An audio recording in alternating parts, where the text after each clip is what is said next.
Well, good afternoon, everybody. It's 4:30, so I suppose I should start. I'm Richard Bonner-Davies. I'm president of I&F Group, and I'm going to take up 5 to 7 minutes of your time to talk about a project a few of us have undertaken.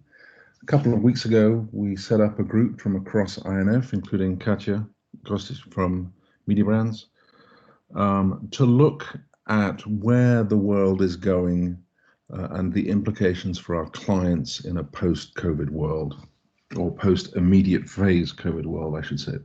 Well, I'm sure we've all read rather, hundreds, maybe thousands of articles from McCann, from Media Brands, IPG, McKinsey, Edelman, you name it. Everybody's talking about the world as it stands today, as it is today. And what we've tried to focus on is the implications for our clients moving forward. The job of I&F is to help our clients navigate the new world and to try to understand how long our world will be turned upside down. And to use a visual metaphor, we looked at Maslow's hierarchy of needs, which is since 1943 been the brand guardian's guiding tool in terms of how they look after their brands. And as most of us know, our clients tend to want to push the brands further up the top of the pyramid to be in the esteem and self-actualization area. So it's about prestige, it's a new car, a new perfume, a new handbag, or offering customers new experiences. What we at I&F believe, having done a lot of work, a lot of study, is that this is completely turned upside down. And now and for the foreseeable future, the world will be looking at a very different place, and the world will be looking at the basic needs of physiological and safety needs. The new normal, as has been coined, we believe is that consumers will drop down the Maslow pyramid and focus on basic fundamentals of food, family, security, and safety. As well as a focus on well-being, which we'll get into. Consumers will focus on these, and our clients and brands will need to reframe the value that they bring to customers in accordance with this. What is interesting is we've all been in lockdown between 4 and 6 weeks, certainly in Europe, and already people around the world are genuinely reconsidering what really matters in their lives. 54% of people globally are considering what really matters. If you look to the left of the chart, Western Europe, which is still the epicenter of the pandemic, is even higher. Up to 2/3 of people in Germany are genuinely reconsidering what matters to them in life. Habits, as we know as marketeers, are incredibly difficult to change, but human habits have changed radically in 2020, and we believe this will continue. There are two percentages here that I personally find very interesting. 76%, 3/4 of people globally, are washing their hands regularly and using sanitizers. It does beg the question for me of what the other 25% are doing. But if you look to the right of the chart, 32%, 1/3 of the global respondents, according to a McCann Truth Central study, said they are trying to boost their immune system. They're trying to eat healthier, live healthier. That is a dramatic shift.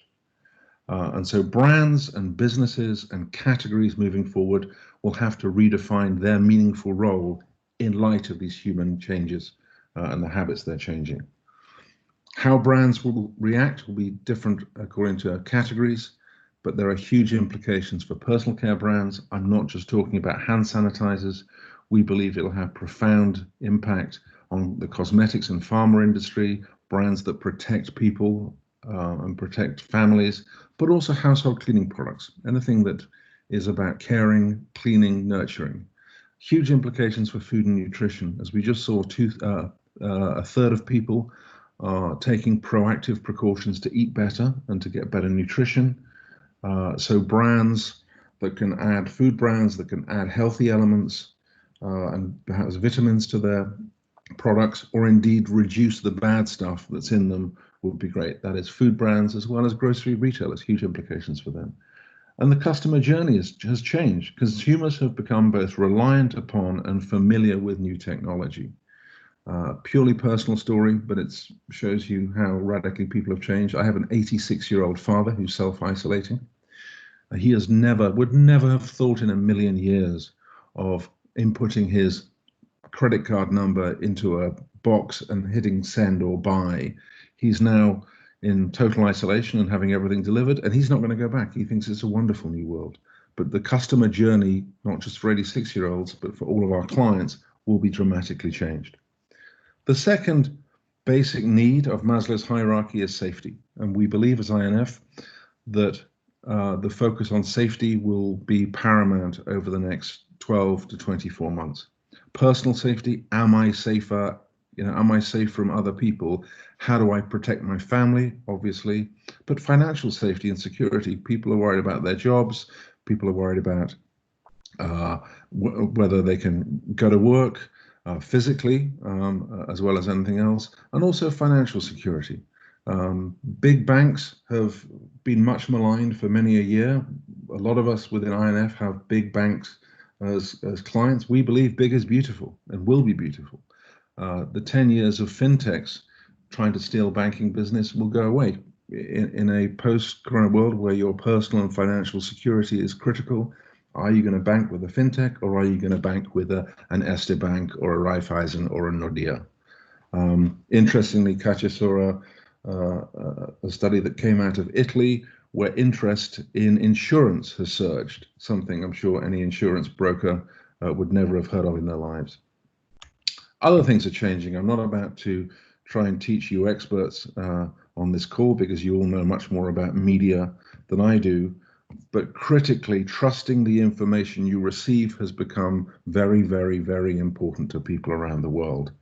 And we are seeing a return globally, and I'm sure it's the case where you are, a return to major news organizations, traditional terrestrial news channels, government sources, and major social media plays. I was reading an Ipsos Mori survey yesterday, I think, and it said that Serbs are now watching 2 hours more television a day. And of course, radio and outdoor spend is in free fall because no one wants to buy outdoor when we're all indoors.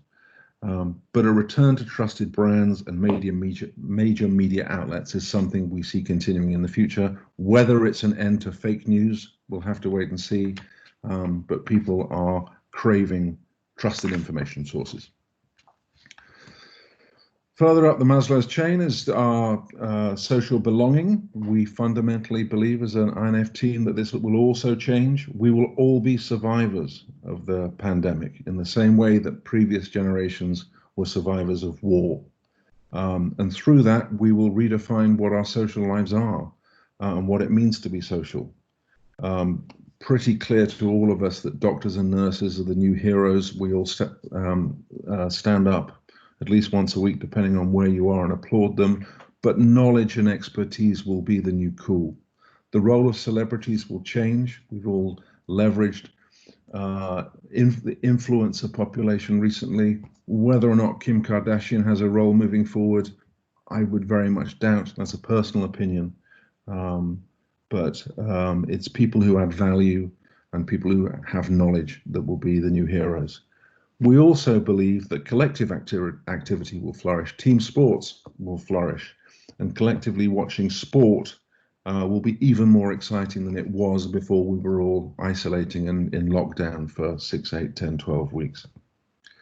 So what does this mean for us as brands? The good news for us as brand guardians and advisors to our clients is we know that consumers look to brands for guidance, for advice, and for comfort.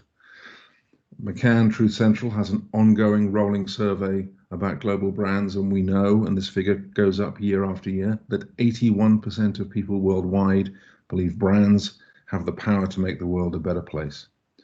And the number one thing consumers around the world want from brands is to, quote unquote, help me stay happy, healthy, and physically active. So brands that embrace the change and are useful in this new world will flourish. So what does that mean for us as INF? Well, we believe we have to help our clients be proactive and be ready in this new world. We should be working with them to rapidly develop a view of their change, consumers and industries? What are we hearing about them? What are we reading? Does the brand's meaningful role need to change? If you're in the luxury business, you're not going to be selling too many handbags in the future, we firmly believe.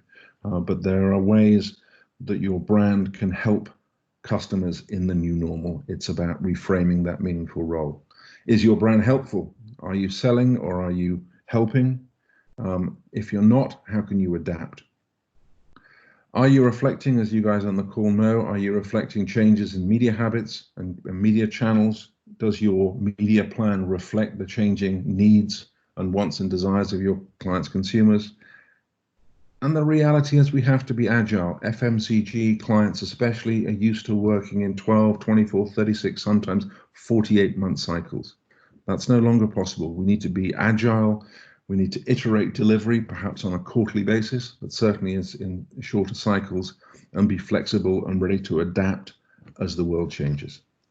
That's it. I believe I was under 10 minutes. Thank you very much, and I'm very happy to take questions.